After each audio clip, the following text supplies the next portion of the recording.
देश बचाओ पोस्टर लगाने के कारण एफआईआर हुई है और लोगों की गिरफ्तारियां हुई हैं, पोस्टर हटाए गए हैं, या पुलिस का कहना सही है कि पोस्टर में प्रिंटिंग प्रेस की पूरी जानकारी नहीं थी, इसलिए एफआईआर हुई है। पुलिस और जांच एजेंसियां हमेशा सही काम करती हैं, कम से कम उनके हर बयान से ऐसा ही लगता है। कहीं ऐसा तो नहीं कि जिस तरह से जांच एजेंसियों को केवल विपक्ष के नेता दिखाई देते हैं, उसी तरह से पुलिस को भी अब विपक्षी दलों के पोस्टर नजर आने लगे हैं। दिल्ली में इस तरह से पोस्टर देखकर कोई घबरा गया या किसी को घबराहट में कानून याद आ गया? 2024 के चुनाव को अभी से जीत लेने का दावा करने वाली बीजेपी इस पोस्टर से क्या घबरा सकती है? जिस पार्टी के नेता 400 सीटें आने का दावा कर रहे हों, उस पार्टी को मोदी हटाओ देश बचाओ वाले इस पोस्टर से फर्क नहीं पड़ना चाहिए। एक सवाल तो है कि इन पोस्टरों को इतनी गंभीरता से क्यों लिया गया? क्या ध्यान भटकाने के लिए? अगर कानून का पालन इसी तरह से अक्षरशः किया जाना है, तब तो अदानी समूह पर जो आरोप लग रहे हैं उसकी जांच की रिपोर्ट अब तक आ जानी चाहिए थी। इंडियन एक्सप्रेस की इस रिपोर्ट का क्या हुआ, जिसमें बताया गया कि रक्षा उत्पादन से जुड़ी एक कंपनी में मॉरिशस की कंपनी का निवेश है और उसका लाभ किसके पास जाएगा पता नहीं है। क्या अब विपक्ष के आरोपों को मान लिया जाए कि इन सवालों से भटकाने के लिए पोस्टर उतारे जा रहे हैं, या यह कह दिया जाएगा कि देश बचाना है इसलिए मोदी हटाने के पोस्टर को हटाना है? इस पोस्टर में ऐसा क्या है कि दिल्ली पुलिस इतनी सक्रिय हो गई और 100 से अधिक एफआईआर? वायर ने लिखा है कि 2000 से अधिक पोस्टर हटाए गए हैं, अन्य 2000 जब्त किए गए हैं। 2 प्रिंटिंग प्रेस को 50,000 पोस्टर छापने के ऑर्डर दिए गए थे। इस मामले में कई लोगों को गिरफ्तार किया गया है, जिसमें 2 प्रिंटिंग प्रेस के मालिक भी हैं। मोदी हटाओ और देश बचाओ, इस तरह के नारे तो आए दिन लगते रहते हैं, हर दल के खिलाफ लगते हैं। केजरीवाल हटाओ दिल्ली बचाओ या कांग्रेस हटाओ देश बचाओ। हैरानी तो ये होती है कि गोदी मीडिया इस समाचार में आपत्तिजनक शब्द जोड़ता है कि आपत्तिजनक पोस्टर लगाए जाने के कारण इतने लोगों की गिरफ्तारी हुई है। मोदी हटाओ देश बचाओ का पोस्टर लगाने से किसी को आपत्ति हो सकती है, बीजेपी को आपत्ति हो सकती है, मगर ऐसे पोस्टर में आपत्तिजनक क्या है? सिर्फ 2 पंक्तियां लिखी हुई हैं, ना तो कोई तस्वीर है, ना कोई भद्दी तस्वीर है, ना ही अश्लीलता का नजारा उसमें मिलता है, केवल 2 पंक्तियां हैं। इस तरह के पोस्टर से आपत्ति हो सकती है, मगर इस तरह के पोस्टर में आपत्तिजनक क्या है? क्या मीडिया कभी इस बात को जनता के सामने रखेगा? आम आदमी पार्टी और उसके समर्थक ट्विटर पर इस पोस्टर को फैलाने में लग गए। हर दूसरे की टाइमलाइन पर लाल रंग का पोस्टर दिख रहा है जिस पर मोदी हटाओ देश बचाओ लिखा है। बीजेपी को आज कांग्रेस मुक्त भारत, कांग्रेस हटाओ देश बचाओ का नारा याद दिलाया जा रहा है। आम आदमी पार्टी ने ट्विटर पर पार्टी के हैंडल से एक वीडियो ट्वीट किया। इसमें पोस्टर को देखा जा सकता है, लिखा है खुद को 56 इंच बताने वाला 56 इंच के पोस्टर से डर गया। हैशटैग मोदी हटाओ देश बचाओ आपने ट्वीट भी किया है। मोदी सरकार की तानाशाही चरम पर है। इस पोस्टर में ऐसा क्या आपत्तिजनक है जो इसे लगाने पर मोदी जी ने 100 एफआईआर कर दी? पीएम मोदी, आपको शायद पता नहीं, पर भारत एक लोकतांत्रिक देश है, एक पोस्टर से इतना डर क्यों? आरजेडी के ट्विटर हैंडल ने ट्वीट किया है, देश बचाओ मोडानी हटाओ, मोदी और अदानी को मिलाकर मोडानी लिखा जा रहा है। दिल्ली पुलिस के स्पेशल सीपी ने मीडिया से कहा है कि इन पोस्टर में प्रिंटिंग डिटेल्स नहीं है। नवभारत टाइम्स ने लिखा है कि प्रिंटिंग प्रेस एक्ट और प्रॉपर्टी एक्ट के तहत एफआईआर दर्ज हुई है। आम आदमी पार्टी के दफ्तर से निकली गाड़ी से कई ऐसे पोस्टर बरामद किए गए हैं, लेकिन यही पोस्टर अब आप नेता ट्विटर पर भी डाल रहे हैं। संजय सिंह ने इससे ट्वीट किया है, क्या सांसद को भी गिरफ्तार किया जाएगा, या हमें यह जानना बाकी है कि प्रिंटिंग प्रेस एक्ट ट्विटर पर कब लागू होगा? ट्विटर पर यह पोस्टर भर दिया गया है और गोदी मीडिया से सवाल हो रहा है कि इस पोस्टर में ऐसा क्या है, बताया जाए। इस पोस्टर ने दिल्ली में हंगामा खड़ा कर दिया है। यहां तक कि आम आदमी पार्टी से निकाल दिए गए मशहूर वकील प्रशांत भूषण ने भी पोस्टर हटाए जाने और एफआईआर के खिलाफ एक ट्वीट किया है। वे आलोचना कर रहे हैं उन्होंने इंडियन एक्सप्रेस की एक रिपोर्ट को ट्वीट करते हुए लिखा है कि दिल्ली पुलिस ने 4 लोगों को गिरफ्तार किया और 44 एफआईआर की है। कुछ पोस्टर में मोदी हटाओ देश बचाओ लिखा गया है। दिल्ली के कई इलाकों में यह पोस्टर लगाया गया है, #मदर ऑफ डेमोक्रेसी, #फासिस्ट।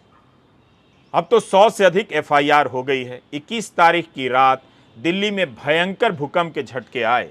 कायदे से आज भूकंप की स्थिति में बचाव की तैयारियों पर बात होनी चाहिए थी।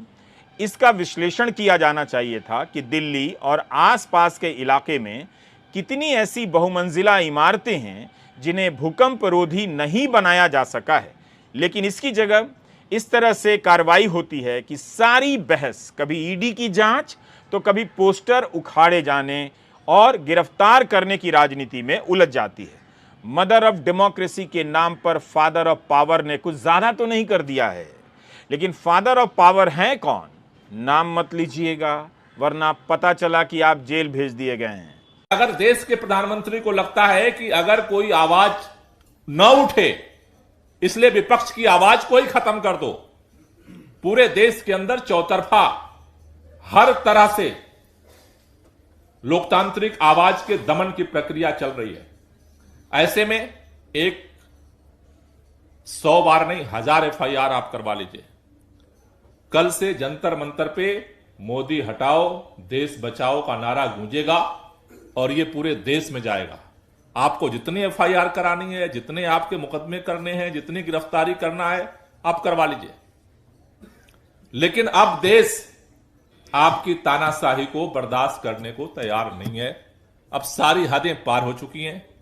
अब कोई उम्मीद नहीं बची है कि आप सुधार करेंगे। कांग्रेस भी इस पोस्टर युद्ध में कूद गई है। पार्टी ने ट्वीट किया है कि माननीय प्रधानमंत्री श्री नरेंद्र मोदी जी के खिलाफ ये आपत्तिजनक पोस्टर लगाए गए। पोस्टर लगाने की वजह से कई लोग गिरफ्तार हैं। कृपया ऐसे पोस्टर न लगाएं, जनहित में जारी। कभी पोस्टर को लेकर तो कभी ट्वीट को लेकर राजनीतिक दल एक दूसरे से भिड़ जा रहे हैं।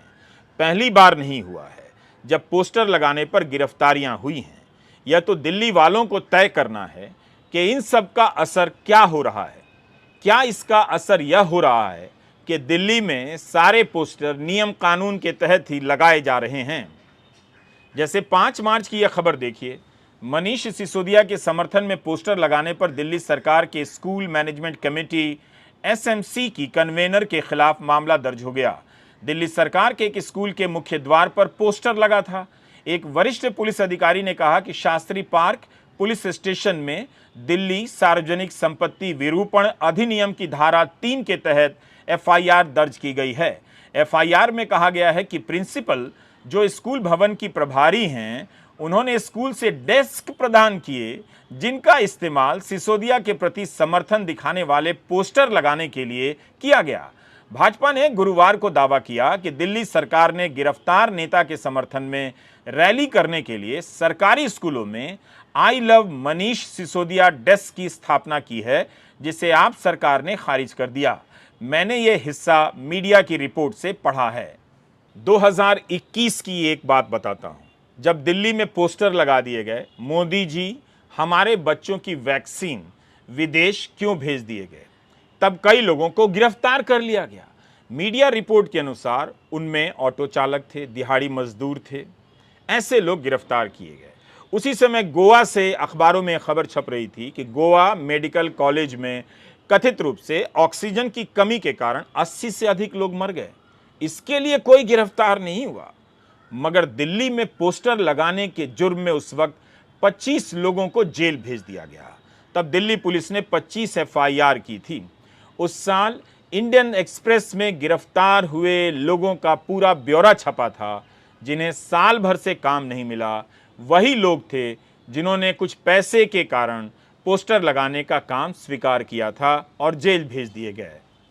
माना जा रहा था कि ये पोस्टर आम आदमी पार्टी की तरफ से लगाए गए हैं, लेकिन जब तक आम आदमी पार्टी सक्रिय होती, कांग्रेस के तमाम नेताओं ने इसे ट्वीट करना शुरू कर दिया और चुनौती देने लगे कि हमें भी गिरफ्तार करो। राहुल गांधी, प्रियंका गांधी, जयराम रमेश और पवन खेड़ा ने भी ट्वीट किया और बयान दिया। कई नेताओं ने इस पोस्टर को अपनी प्रोफाइल पिक्चर बना ली। बहुत सारे आम नागरिकों और अन्य पार्टियों ने भी इसे ट्वीट किया कि हमें भी गिरफ्तार कर लो। उस समय आम आदमी पार्टी ने विदेशों में टीका भेजने को लेकर सवाल उठाए थे और प्रधानमंत्री को पत्र तक लिख दिया था। दूसरे दल भी यही सवाल करने लगे थे। तो आपको एक पूरा पैटर्न नजर आ रहा है। हमने पुरानी खबरों को खंगाला कि क्या वाकई पुलिस ने कानून के तहत इन पोस्टरों को उखाड़ा है, पोस्टर लगाने वालों के खिलाफ कार्रवाई की है। 10 मार्च 2023 की द हिंदू में एक रिपोर्ट छपी है। दिल्ली में कानून लागू है, Delhi prevention of defacement of property act 2007। Hindu के लिए समृद्धि तिवारी ने अपनी रिपोर्ट में लिखा है कि इसके तहत 2020 से राजधानी दिल्ली में 1400 मामले दर्ज किए गए हैं। 940 लोगों को पोस्टर लगाकर सार्वजनिक संपत्तियों को गंदा करने के कथित आरोप में गिरफ्तार किया गया। 2020 में 583 ऐसे केस दर्ज हुए, 477 लोग गिरफ्तार हुए, जबकि 2021 में 87 मामले दर्ज हुए और 60 लोग गिरफ्तार हुए। 2022 में 798 मामले दर्ज हुए, 392 लोग गिरफ्तार हुए और इस साल फरवरी तक 10 ऐसे मामले दर्ज हो चुके हैं और 11 लोगों को गिरफ्तार किया जा चुका है। इस मामले में 50,000 का जुर्माना और 1 साल तक की जेल की सजा का प्रावधान है। जब आप आज की खबरों को पीछे की खबरों से मिलाकर देखेंगे तब पैटर्न आपको समझ में आ जाएगा कि जब आप नहीं देख रहे थे तो क्या कुछ हो गया और जब आप अब भी नहीं देख रहे हैं तो क्या कुछ होता जा रहा है। तो दिल्ली पुलिस पोस्टर लगाने के मामले में केस दर्ज करती रहती है और गिरफ्तार भी करती रहती है। अब यह देखना होगा कि ये पोस्टर क्या थे। जिसकी रिपोर्ट हिंदू अखबार में छपी है उसकी बात कर रहा हूं। किसने बनाए थे, उन पोस्टर में किसकी आलोचना की गई थी, क्या विरोधी दल के लोग ज्यादातर गिरफ्तार हुए या बीजेपी के नेताओं के खिलाफ भी पोस्टर लगाने को लेकर कार्रवाई हुई थी। दिल्ली पुलिस को इस मामले में विस्तार से जानकारी देनी चाहिए।